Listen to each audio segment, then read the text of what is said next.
Hello guys, this is Ishrat Jahan Liza. অনেক দিন পর আমি ইউটিউবে ভিডিও দিচ্ছি, দীর্ঘ একটা সময়, প্রায় 1 বছর।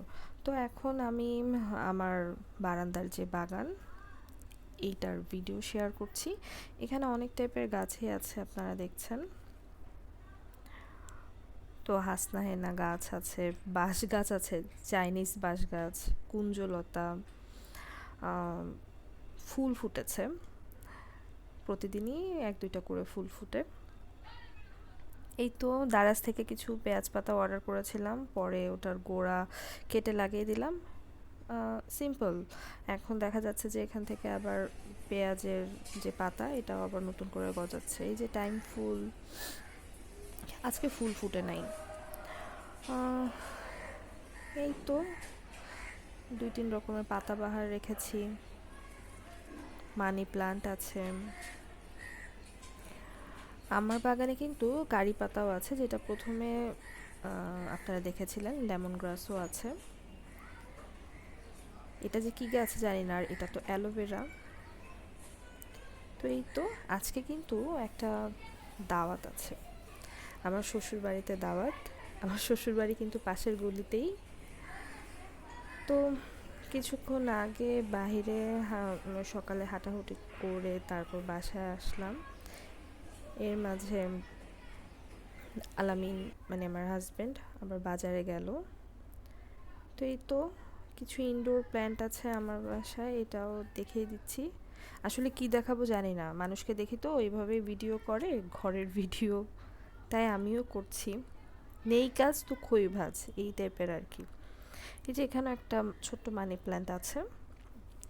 বাই দ্য ওয়ে, আমার বয়েজের অবস্থা কিন্তু খুব খারাপ আপাতত, কারণ গত 2 দিন ধরে আমার সেই লেভেলের জ্বর আর গায়ে ব্যথা ছিল। তো এর মাঝে বাজার নিয়ে আসলো আমার জামাই, পেয়ারা আনলো আর 3 রকমের শাক আনলো। 3 রকমের শাক আনার একটাই কারণ, একদিনে কেটে কুটে বেছে রেখে দেই, যাতে হচ্ছে পুরো সপ্তাহে আর নতুন করে শাক কিনে এনে কাটাকুটির ঝামেলা আর না থাকে। এই তো মূলার শাক, ও সাথে আবার মূলাও পাওয়া গেছে। গত সপ্তাহ মূলার শাকেও কিন্তু এরকম মূলা ধরে নাই, নিচে যে ডাঁটিগুলো ফেলে দিতে হতো। তবে ভালোই হলো, এই মূলা দিয়ে আবার তরকারিও রান্না করা যাবে। এই যে লাউ শাক আনলো, আর লাল শাক আর ধনেপাতা নিয়ে এসেছিল। তো এইগুলো আমি পরে ঠিক করব। এগুলো মোটামুটি এখন খুলে রেখে দিচ্ছি। গলার অবস্থা যেহেতু খুবই খারাপ, তাই আমি একটু মশলা চা খেয়ে নিচ্ছি। আর সারাদিন তো একটু পরপর গরম পানি খাওয়ার উপরেই ছিলাম।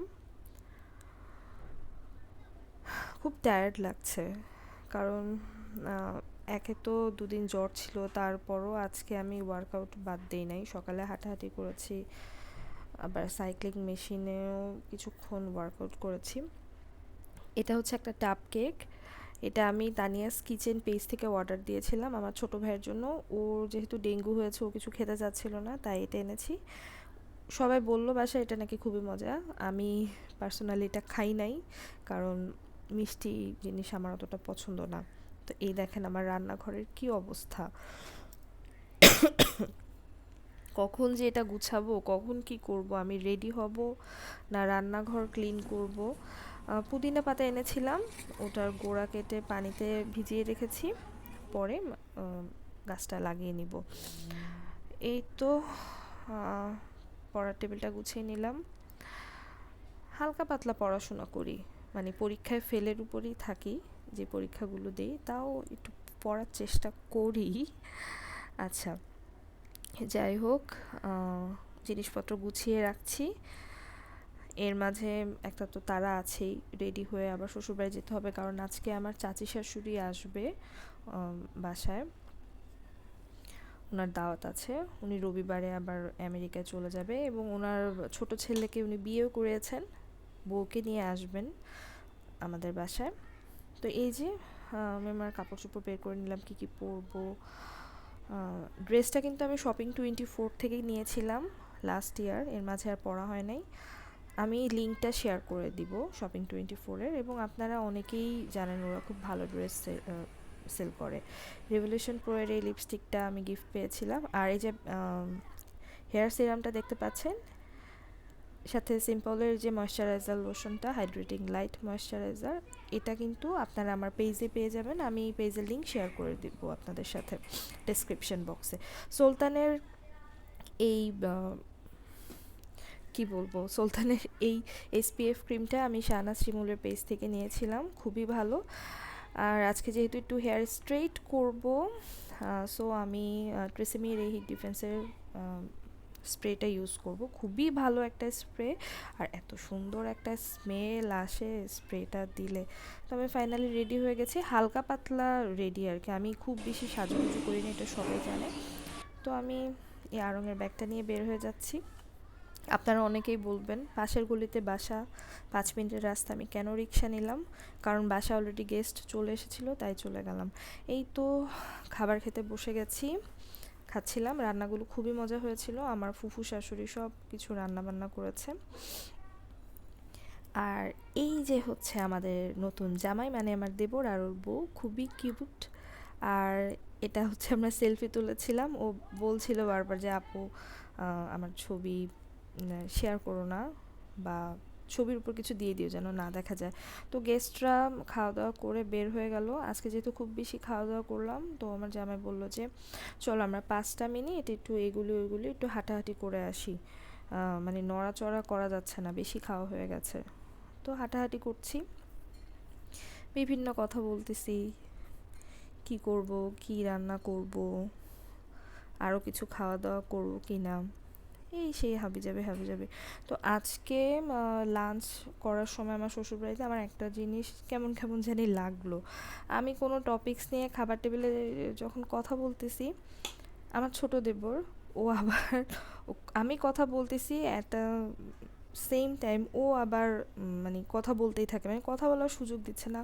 আমি বললাম কি হলো আবার ওর, কথা বলতে দেয় না কেন আমাকে? যদিও আমি অত গুছিয়ে কথা বলতে পারি না, সেটাও একটা কারণ হতে পারে, এই জন্যই হয়তো ও আমাকে অত কথা বলতে দেয় নাই। তো খুব সুন্দর একটু মিষ্টি মিষ্টি রোদ ছিল, এখন তো আর অতটা গরম নেই। এই হালকা রোদে দুপুরবেলা হাঁটতে ভালোই লাগতেছিল। আমি জলপাই দেখে ভাবলাম যে জলপাই কিনি 1-2 কেজি আচার বানাবো, কিন্তু জলপাইগুলো সেরকম ফ্রেশ ছিল না। পেয়ারা ছিল দেখলাম, সরি আমি কি যে বলবো, গলায় ব্যথা, কাশি দিচ্ছি, তার উপর আবার ভয়েস ওভারও করছি। এই যে হাঁটছি, আমি হিল পরে হাঁটতেছিলাম, সেরকম একটা সমস্যা হয় নাই হিল পরে হাঁটতে। এই যে মাটি কাটার চিপা গলি, হাঁটছি হাঁটছি, এর মাঝে হাঁটতে হাঁটতে এই যে বাসার কাছাকাছি চলে আসলাম। তো আমি এখন আমার শ্বশুরবাড়িতেই যাব, শ্বশুরবাড়িতে গিয়ে নাস্তা টাস্তা করে সন্ধ্যা পর্যন্ত থাকবো। এই যে মিষ্টি এনেছিল চাচি, শামসুল চাচি, অনেক মিষ্টি এনেছে, এবং মিষ্টিগুলো অনেক মজা ছিল। খাবো না বলেও আমি কিন্তু মিষ্টি খেয়ে ফেলেছি। এর মাঝে আমি, আমার ফুফু শাশুড়ি, আমার শাশুড়ি, শ্বশুর, আমার জামাই, আমরা গল্প করছিলাম। এই যে আমার রুম, রেস্ট টেস্ট নিয়ে আবার সন্ধ্যায় নাস্তা করে আমি আমার বাসা চলে আসলাম। তো এখন আমি হাঁটতে যাব, সন্ধ্যায় হাঁটতে যাব। আমার হেডফোনটা নিয়ে নিলাম, আর এই যে ব্যাগটা দেখছেন, এই ব্যাগটা কাঁধে নিয়ে হাঁটি, এই ব্যাগে প্রায় সব কিছুই আটে। আমি এই যে পানির ছোট একটা বোতল নিলাম, এটাও আটে। ব্যাগটা কিন্তু আমি দি হকার্স এই পেজ থেকে নিয়েছিলাম। বের হওয়ার আগে দেখলাম আমি যে শাক, ধনেপাতা এগুলো রেখে গিয়েছিলাম, আমার যে হেলেনা আপা আছে যিনি আমাকে সবসময় হেল্প করে, উনি এগুলো সুন্দর মতো গুছিয়ে কেটে কুটে রেখে গেছে। তো এগুলো এসে পরে ফ্রিজে ঢুকাবো। বের হয়ে গেলাম। আমরা হুন্ডা দিয়ে প্রথমে ক্যান্টনমেন্টের ভিতরে ঢুকে এরপর ওখানে পার্ক আছে, ওখানে হাঁটবো। আমার ক্যামেরাটা যেহেতু বেশ অনেক পুরনো, ক্যামেরা না আসলে মোবাইল ফোনটা অনেক পুরনো, ছবিও সেরকম ভালো আসে না। এখানে আলো ছিল, তাও পার্কে যখন হাঁটছিলাম সবই অন্ধকার অন্ধকার লাগছিল। তো এই যে এখন হাঁটাহুটি শেষ করে বাসায় যাব, রাতের খাবারটা খেয়ে সব কিছু গুছগাছ করে শুয়ে পড়েছিলাম। এটা হচ্ছে পরের দিন, রবিবার, হরতালে আমাকে আমার জামাই সকালবেলা ওর অফিসের সামনের ভিডিও পাঠালো, গাড়িতে আগুন দিয়েছে। দেখে তো খুব ভয় লাগতেছিল। যাই হোক, আল্লাহ ভরসা। তো এই যে সকালবেলা এখন গাছে পানি দিচ্ছি।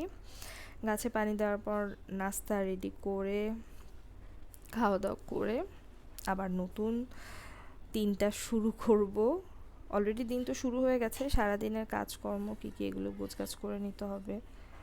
ও, আজকে পেঁয়াজ পাতা আরেকটু বড় হয়ে গেছে, মাশাল্লাহ। আপনারা দোয়া করবেন গাছে যেন সুন্দর মতো পেঁয়াজ পাতা ধরে। আর এই যে আমার হাসনা হেনা গাছের ডাল দেখতে পাচ্ছেন, এটা আমি ছাদে ট্রান্সফার করে দিব, কারণ এখানে সেরকম একটা রোদ আসে না। তো গাছটার পাতাগুলো কেমন হলুদ হলুদ হয়ে যাচ্ছে, পাতাও ঝরে পড়ছে। তো গাছে পানি দেওয়া শেষে আমি নাস্তাটা করে খালি গরম পানি খাচ্ছি, কারণ গলার অবস্থা কিন্তু হেব্বি খারাপ। তো এই তো এইভাবেই চলবে দিন। তো আপনারা দোয়া করবেন আমার জন্য। জানি না রেগুলার ভিডিও দিতে পারবো কিনা, তবে দেওয়ার চেষ্টা করব। এই যে গরম পানি খাচ্ছি। আর এটা গত বছরের ছবি। সবাই ভালো থাকবেন, দোয়া করবেন।